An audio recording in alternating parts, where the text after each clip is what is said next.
Hello, everyone, and welcome back to the Common Sense Crypto channel. As with you always, this is Rich doing another video today on XRP.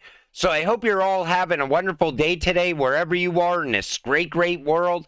We're going to talk about XRP, and once again, this is the 1 hour chart. We're sitting here just below 61 cents. Now I see people saying this is the beginning of a downward trend on the price of XRP. I'm not so sure of that yet. I still think we're going upward from here.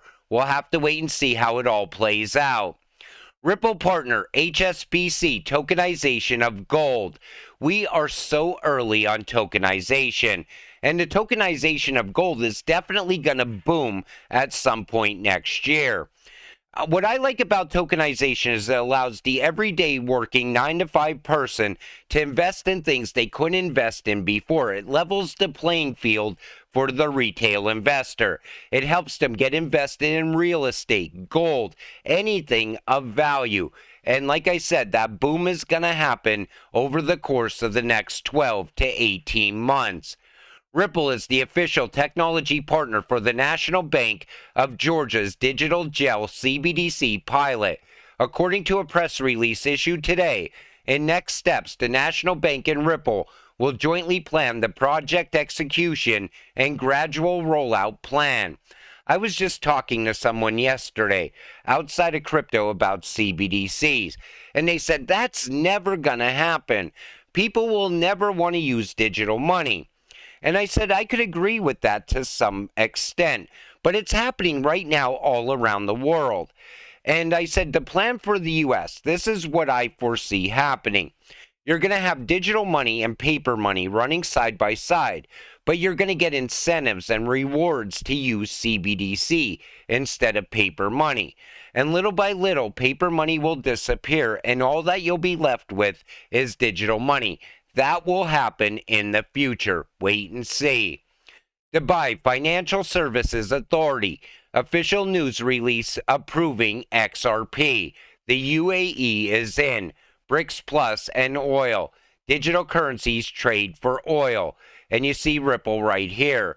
And this went into effect as of today. You know, we're going to see announcement after announcement around Ripple and XRP going into the future, because I think Ripple is going to still steal a lot of business away from Swift. A lot of the banks are going to choose RippleNet instead of Swift. A lot of countries are going to choose RippleNet over Swift because it's not even a competition anymore. Swift cannot compete with Ripple and XRP. That's what it comes down to. As I've said for more than 3 years, Ripple is not going to abandon XRP. It has a duty not to. This comes from Johnny Deaton. Do the math. 2015 Series A valuation $128 million. 2016 Series B valuation $410 million. 2020 Series C valuation $10 billion. 2022 Series C buyback valuation $15 billion. Last year, Ripple bought back its Series C shares at a 50% higher price.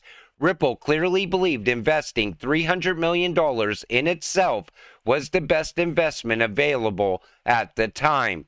But Ripple did so during the worst crypto bear market we've experienced, and before the Torres ruling. That took balls.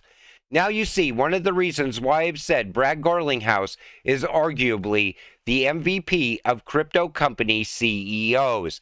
You know, I always said it. Brad is one of the best CEOs out there today. He's going after all the money. Cross-border payments, tokenization, carbon credits. And that's great for us because that's how we will get rich in the future. But they're never going to abandon XRP. They're always locking that XRP back up, even after they release 1 billion tokens.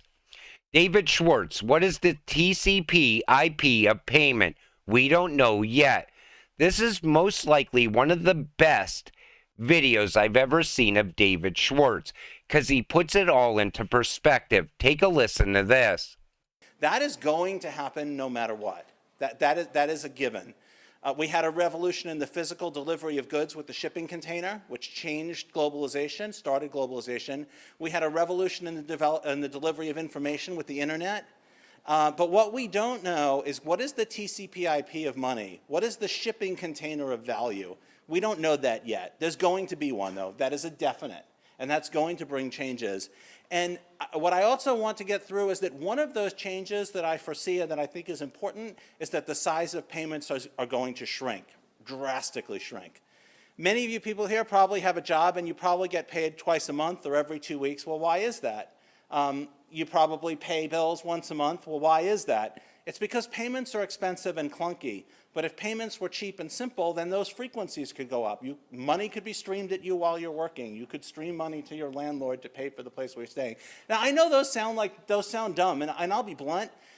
Yeah, they are. And I'll tell you, like, if we were talking about email in the late 90s and you said to me, like, what are people going to use email for? I probably could not have given you the examples that is on everyone probably here, probably has a cell phone, probably has email on it, and probably has hundreds of messages that look nothing like postal mail or the messaging that existed in the late 90s. None of that could I have predicted. If you'd asked me if the internet had enough bandwidth in the year 2000, I would have said, yeah, it has plenty of bandwidth.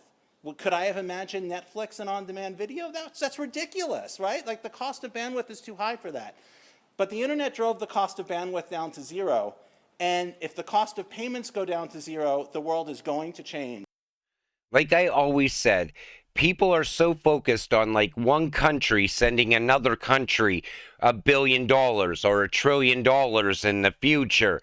But you got to look at the low value payments happening at a very high volume. And David even said in the past that micropayments are the future for crypto. And that's going to really drive the price of XRP because there's going to be trillions of payments happening in the future. They're going to be small little payments, but they're going to add up very quick, still pushing the price of XRP to a very high price. This week, we explored the truth about remittances, from the best ways to send money to their impact on poverty. Now, there's a lot of misconceptions around payments, and Tranglo, they pretty much tell you right out that they have one of the best solutions out there today, and it's RippleNet and XRP. So bank transfers are the best way to send remittances. We know better than that. It's way too costly and very, very slow at the same time. Bank transfers are cheap. Traditional banks, 3% to 7%. Payment gateways, 3% plus FX rates. Western Union, 0.3% to 3%. Tranglo, below 0.5%. Remittances are slow. Well, Tranglo's doing it in real time, in a matter of seconds instead of days, utilizing RippleNet and XRP. Remittance do not help reduce poverty. About 1 billion people, or 1 in 8, depend on remittances. Some 75% of these funds go to food, medical, education, and everyday expenses. In many countries, the positive impact of remittances in lifting communities from poverty is apparent.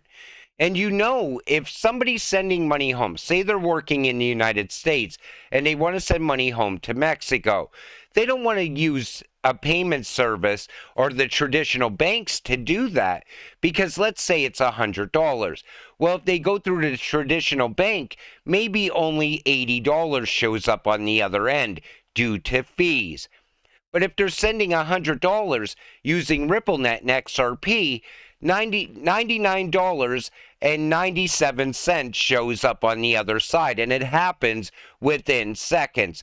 That's what makes RippleNet and XRP so game-changing, and that's why so many of the big banks don't like XRP or Ripple. It takes money out of their pockets because they collect money through the fees. Do you think Ripple can make a comeback? MoneyGram CEO weighs in. You gotta hear this. Do you think Ripple could make a comeback? There's a lot of FX volatility in that stuff. That's probably the single biggest challenge that we had, using that was we were trying to look at cross-border use cases, and you go from, US dollar to a peso like we do today. You've got to buy pesos, you have to play pesos into the market. There's an FX cost to that. Well, you think when you go into the crypto world, you could eliminate the FX cost. The reality is you can't, because that coin's moving around in value. So it didn't really solve for anything, and actually it added a third element, because now you're going a dollar to a currency to another currency. So now you're doing like 2 foreign exchange trades instead of 1. So it didn't really make a lot of sense to me. So, I won't comment on, what else they're doing or where they're going to go, because, it's a lovely... I didn't know Ripple needed a comeback. I already thought Ripple was absolutely doing incredible. But you know what's really funny about this? Is MoneyGram is doing the same thing that he's talking about right there through Stellar, which makes no sense. I think he just wanted a FUD around Ripple, and I didn't like that at all. Breaking: Forbes: global wartime inflation could make XRP price boom. Remember I said real-world events will play a factor in the price of crypto. They're saying based on inflation that XRP could trade above $16. And that inflation hasn't even got here yet. That is still coming as well. And a lot of people are still downplaying it. Oh, the economy's starting to bounce back. Well, wait until the inflation comes rushing in. And then you also got to realize that BRICS is trying to devalue the US dollar as well. UAE's Al Maria Bank selects Ripple ODL partner for cross-border transfers. So Al Maria Community Bank has chosen to leverage the services of Ripple ODL partner Lulu to facilitate cross-border money transfers. They're also talking about ODL as well. And you always want to make sure they talk about ODL or XRP directly, because that's how we get rich in the future. But it's announcement after announcement. 170 plus countries release digital strategies. Everything is about to change, but there will need to be another push. Prepare now for the wealth transfer. Every single country, every single city, even small towns are pushing into the digital age. And it's going to happen very quick. You see, digital architecture, digital oil, gas, and mine, digital healthcare, digital finance. But you got to remember, there's also going to be digital payments happening inside small towns, cities. Think about subcontractors coming in and doing work for the city. Payments got to be made there. I'm trying to come up with all the payments that I see happening in the future. It's virtually impossible, because there's going to be so many payments that we never even thought of that are going to add value to XRP. But the digital age is absolutely here. Money's going digital, transactions are going digital, trade's going to go digital. Everything around us is going to be digitized very soon. And you are invested in that by investing in XRP. And anybody who tells you you cannot get generational wealth or life-changing money from investing in XRP is absolutely wrong. All you got to do is hold it. And that's what it comes down to. Stay patient, stay positive, and just keep holding this cryptocurrency. Eventually, it is absolutely going to skyrocket in price. And we're going to see it gain value year over year. Right now, we're looking at XRP under 61 cents. Wait until we're looking at XRP and it's sitting in the 3 and 4 digits, headed towards 5 digits, because I think that is definitely going to happen at some point in the future. And people could say what they want about previous cycles and market cap. If you look at the utility that's driving XRP and you look at the daily announcements around RippleNet and XRP, how country after country is looking to work with them, how banks keep coming on board, it's like you could see it all playing out in real time. Then bring in real world events, and that could be absolutely game changing as well. But stay patient, stay positive, let's get rich together. With that said, I'm going to wrap up this video. I want to thank you all for watching. I appreciate all of you. I'll see you in the next one. Have a great night.